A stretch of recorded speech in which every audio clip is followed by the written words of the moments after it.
Hi masters. భూమండలంలో నవ్య దివ్య భవ్య యుగం యొక్క మహా అవతరణ డాక్టర్ సన్నీ శాటిన్ రాశారు.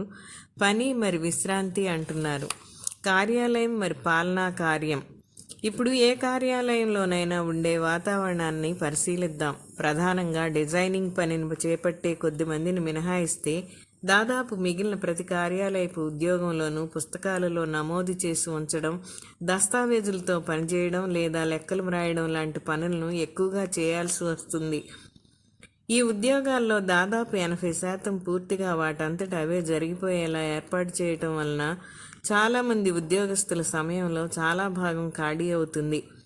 ఈ క్రింది భాగంలో ఇచ్చినవి ఏవి అచ్చువేయాల్సిన, ఉత్పత్తి చేయాల్సిన, భద్రపరచాల్సిన, తిరిగి అందుబాటులోకి తేవాల్సిన, పునఃప్రారంభించాల్సిన లేదా కలిగి ఉండాల్సిన అవసరమే ఉండదు.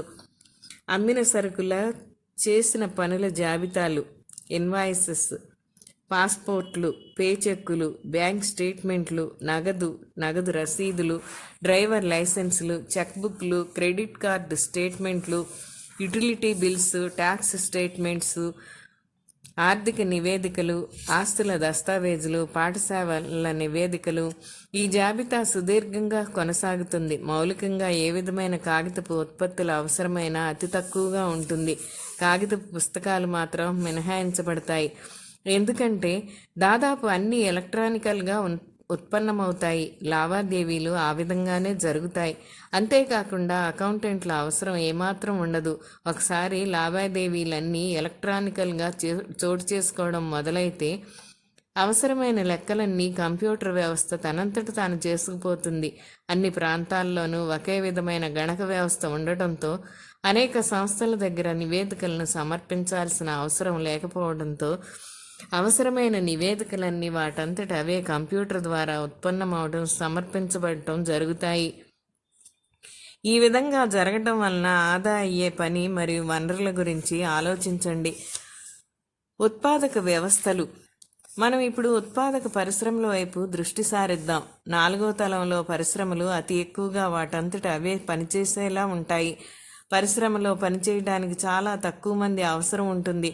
మరి అక్కడ పనిచేసే వారిలో చాలామంది చలిమర గదుల్లో కూర్చుని నియంత్రిస్తూ, కేవలం పని ఎలా పురోగమిస్తోందో పర్యవేక్షిస్తూ, ఆ ఉపకరణాల నియమిత నిర్వహణకు సంబంధించిన సూచికలను రూపొందిస్తూ ఉంటారు.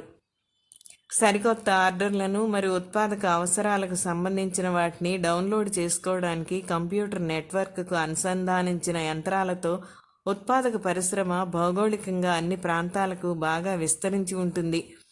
ఇక ఆ యంత్రాలు వాటంతట అవే ఆ వస్తువుకు చెందిన మూసను సృష్టించి, ఆ మూసను తగిన పదార్థంతో నింపి, కొన్ని ప్రక్రియల ద్వారా దాన్ని పగిలిపోకుండా ఉండే వస్తువుగా రూపొందించి, ఆ వస్తువును ప్యాక్ చేసి, అది చేరవలసిన చిరునామాకు అందేలా వెనువెంటనే దానిపై వివరాలను ముద్రిస్తాయి. అప్పుడు ఆ వస్తువును కన్వేయర్ బెల్ట్ ద్వారా ఆటోమేటెడ్ డెలివరీ సిస్టమ్ దగ్గరకు పంపడం జరుగుతుంది. అక్కడి నుంచి మానవ జోక్యం అనేది లేకుండానే దాన్ని మళ్లించి వినియోగదారుడి చిరునామాకు చేర్చే ఏర్పాటు ఉంటుంది. కొన్ని భారీ వస్తువులు లేదా ప్రత్యేక తరహా వస్తువులను మరింత కేంద్రీకృత కర్మాగారాల్లో ఉత్పత్తి చేయవచ్చు. కానీ వాటిని కూడా ఆటోమేటెడ్ డెలివరీ సిస్టమ్స్ ద్వారా వినియోగదారుల చెంతకు చేర్చవచ్చు. దాదాపు అందరూ కూడా మనసు పెట్టి పనిచేస్తూ సత్ఫలితాలను పొందడానికి ఇది వీలు కల్పిస్తుంది. ప్రతి ఒక్కరి కోసం ప్రత్యేకంగా రూపొందించబడే దుస్తులు.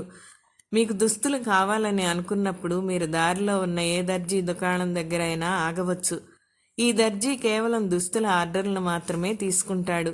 మొదట మీరు కొలతలు తీసుకునే సువిశాల ప్రాంతంలోకి అడుగుపెట్టి అక్కడ నిలబడతారు. తక్షణమే ఒక లేజర్ పరికరం త్రిమితుల్లోనూ 3 డైమెన్షన్స్ మీ హోలోగ్రాఫిక్ చిత్రాన్ని తయారు చేసి గుర్తించడానికి వీలుగా మీ వేలిముద్రతో సహా దాన్ని భద్రపరుస్తుంది. తర్వాత ఆ దర్జీ ఒక పెద్ద తెరపైన ప్రసరించబడిన తన కంప్యూటరైజ్డ్ జాబితాలో నుంచి వివిధ నమూనాలను మీకు చూపిస్తాడు. మీకు నచ్చిన నమూనాను మీరు ఎంపిక చేసుకుంటారు. అతను కొన్ని మీటర్లను నొక్కగానే ఒక తెర మీరు ఆ దుస్తులను వేసుకుని ఉన్న చిత్రాన్ని చూపుతుంది. ఇక ఇప్పుడు మీరు ఆ దుస్తుల రంగులను మార్చుకునే అవకాశం ఉంటుంది. మీరు ఆ విధంగా చేసిన ప్రతిసారి మీరు ఆ రంగు మరి నమూనాలో ఆ దుస్తులను ధరించి ఉన్న ఒక నూతన చిత్రాన్ని ఆ కంప్యూటర్ ప్రసరిస్తుంది. మీరు రంగుల మేళవింపులను కూడా మార్చుకోవచ్చు. ఆ దుస్తులను వేసుకుని చూడాల్సిన అవసరం లేకుండానే మరి మీరు ప్రయత్నించి చూడటానికి వివిధ మేళవింపులు అన్నింటినీ మోసుకుంటూ ఆ దర్జీ మీ వెంట తిరగకుండానే ఇదంతా సాధ్యమవుతుంది. అది హోలిగ్రాఫిక్ చిత్రం కావడం వలన మీరు దాన్ని చుట్టూ తిప్పి మీరు వెనక నుంచి లేదా ప్రక్కల నుంచి ఎలా కనిపిస్తున్నారో కూడా చూసుకోవచ్చు. మీరు ఎంపిక చేసుకున్నవి మీకు సంతృప్తిని కలిగించిన తర్వాత ఆ దర్జీ వెనువెంటనే మీ ఎంపికలు అన్నింటినీ మీ హోలోగ్రాఫిక్ కొలతలతో పాటుగా కర్మాగారానికి పంపిస్తాడు. ఆ కర్మాగారం మీ శరీరానికి చక్కగా సరిపోయే దుస్తులను ఉత్పత్తి చేసి మీ ఇంటి చిరునామాకు లేదా మీరు సూచించిన ఏ ప్రత్యామ్నాయ చిరునామాకైనా చేరేలా తగిన ఏర్పాట్లు చేస్తుంది. ధరలన్నీ ప్రామాణికంగానే ఉంటాయి. మరి ఆ మొత్తం మీ ఖాతా నుంచి అమ్మకందారు ఖాతాకు దానంతట అదే బదిలీ అయిపోతుంది. ఇక ప్రతి ఒక్కరికి చక్కగా సరిపోయే దుస్తులే ఉంటాయి. దర్జీ దగ్గర అందుబాటులో ఉన్న రంగులు, వస్త్రాలకే పరిమితం అవ్వాల్సిన స్థితి ఎవ్వరికీ ఉండదు.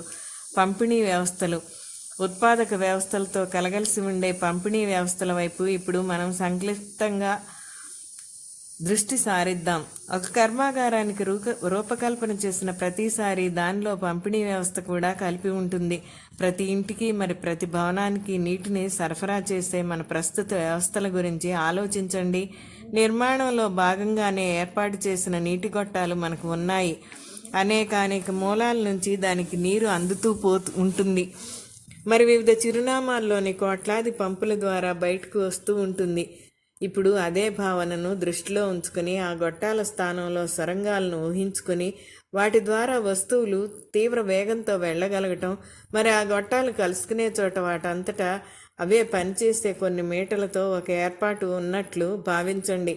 ఆ ప్యాకేజీ ఎక్కడికి వెళ్తోంది అనే చిరునామాకు సంబంధించిన సమాచారపు బార్కోడ్ను ప్రతి మీటా తనంతట తానే చదివి సరైన సొరంగ మార్గంలోకి దాన్ని పంపి అది చేరవలసిన భవనానికి లేదా సరిగ్గా ఇంటికి చేరేలా చేరుస్తుంది. ఆ సొరంగాల పరిమాణాలు వేరువేరుగా ఉంటాయి. ఉదాహరణకు బాగా పెద్దగా ఉండే సొరంగాలు భవనంలోకి రావచ్చు, కానీ ఆ భవనం లోపలి భాగంలో ప్రతి ఇంటికి చిన్న చిన్న సొరంగాలు ఏర్పాటు చేయబడి ఉండవచ్చు. సాధారణంగా చిన్న పరిమాణాల్లోనే ఉండే కిరాణా సరుకుల్లాంటి వాటిని నేరుగా ఇళ్లలోకే పంపిణీ చేయవచ్చు. కానీ పెద్ద పెద్ద వస్తువులు మాత్రం ఆ భవనంలోని ఒక గిడ్డంగికి చేరుకుంటాయి. వాటిని అక్కడి నుంచి ఇళ్ల దగ్గరకు తెచ్చుకోవాల్సి ఉంటుంది. పంపిణీ ప్రక్రియలో కూడా మళ్ళీ మానవులు జోక్యం చేసుకోవాల్సిన అవసరం అతి తక్కువగానే ఉంటుంది. ఓకే మాస్టర్స్, మళ్ళీ మరో ఆడియో ద్వారా మీ ముందుంటాను. Thank you.